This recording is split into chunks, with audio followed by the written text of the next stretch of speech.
Hello, what is up, everybody? It's your boy Nerdicane back at it. I had what a week I'm just coming off of. Holy cow! So Nerdicane Jr. got sick and he had a fever, and I had heard they were a thing, but then he had what's called a febrile seizure. He had a seizure because he was too sick. He got his temperature went up too high, and he went into a seizure, and that was absolute craziness. Mrs. Nerdicane handled that. I was at Kroger getting some meat, and that was a scary night. I mean, big. She handled herself perfectly in the thing, but just for those of you who have toddlers, watch those fevers. They could go into a seizure, and it's not damaging. It doesn't have a lasting effect. A lot of kids have it, but that doesn't make it any less scary when it happens. But so he had that cold, he had that fever, and then he gave it to me and Mrs. Nerdicane, and we've been dealing with that all week, and it's been an absolute.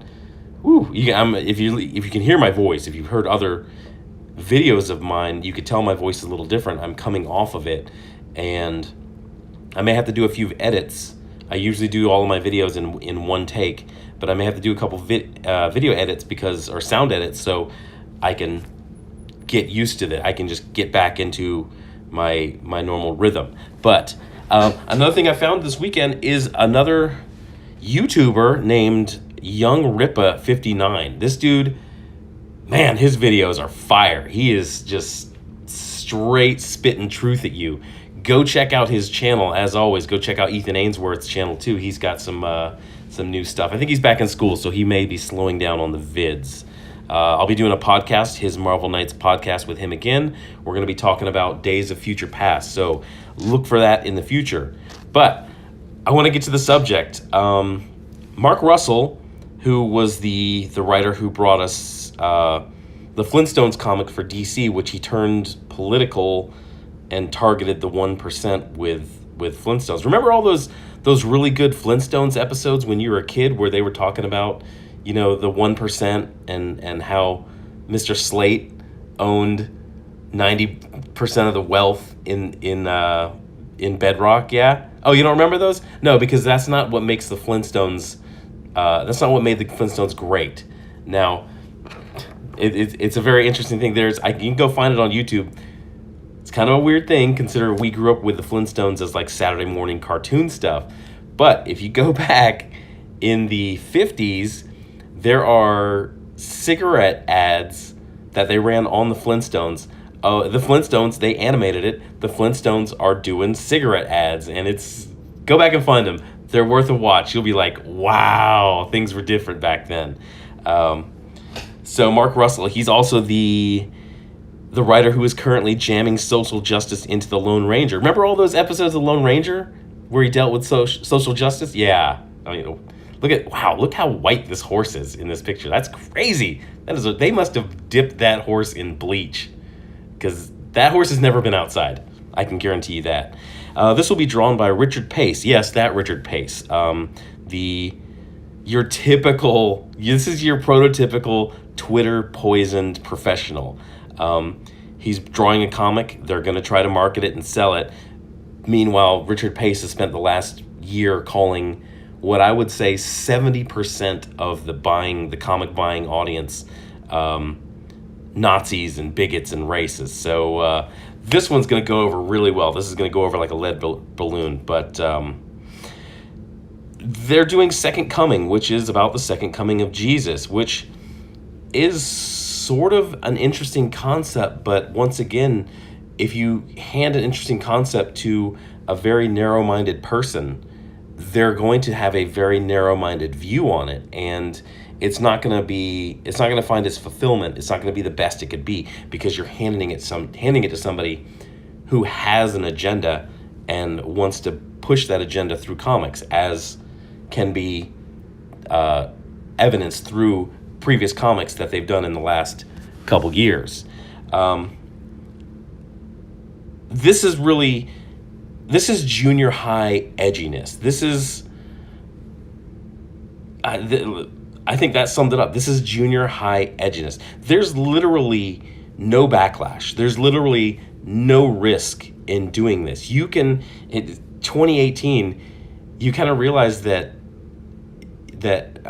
see it as well, that the media, especially the leftists, they get to mock and deride and basically just carry on about Christians as, I guess, people in the 50s or 40s maybe thought of Sikh people. This level of bigotry and I don't want to say racist, because Christianity isn't a race, but it's just this level of prejudice that they have against Christianity that is really just shocking to see. And like I say this, there's no risks to it, because there's going to be no boycott. There's going to be no backlash about this. There's no audience, but you don't have to worry about Christian fundamentalists kicking in your door with AK-47s. You don't have to worry about that, and that's sort of why they do it, because this is the safest form of edginess. You're playing to your leftist, prejudiced crowd, and at the same time you're being very safe. Nobody's really going to pick up on this, and you're not going to have to pay any price for it. So in this interview that Bounding into Comics did this article that I'm pulling from, but this is an interview from Bleeding Cool, which is about it's a safe space. It's you get to seem edgy because Bleeding Cool, but Bleeding Cool is about as safe as it gets. You're going to get nothing but softball cream puff questions thrown your way. So, from this, he talks about how Jesus would hate the modern megachurch Christianity, when he fails to realize that the megachurch is sort of like an SJW crowd.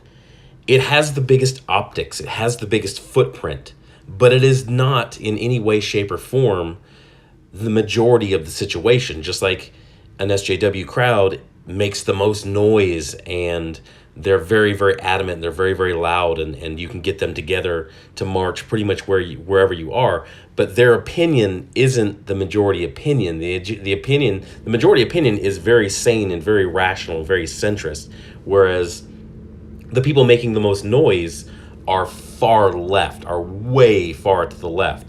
And it's the same way in Christianity. Your average church is 200-300 members, probably smaller than that. I don't know. I don't go to church. But your mega churches, while yes, they are the most visual and they have TV broadcasts and things like that, and who's that one guy, Joel Osteen, that's not the majority of churches. That's a tiny little fraction of it. But he talks about in the interview about how Jesus would come back and hate that, or hate the things that have been done historically through Jesus' name. But look, I got news for you. He'd also be pretty pissed about voter-sanctioned theft, abortion, drag kids, people fleeing their homes instead of facing and fixing the problems that made them want to migrate. So Jesus would probably be pretty pissed about things that you like as well. But I wouldn't expect that from such a narrow-minded writer, and I wouldn't expect a more broadened perspective on this comic from someone like Mark Russell. So it's going to be trash. It's going to be just probably as embarrassing as everything else from Vertigo. Remember Bordertown? Yeah, we were spared the rest of those issues, because that was, as DNC put it, and I think DNC put it best, that was the most blatantly, offensively racist comic that has come out in a very, very, very long time.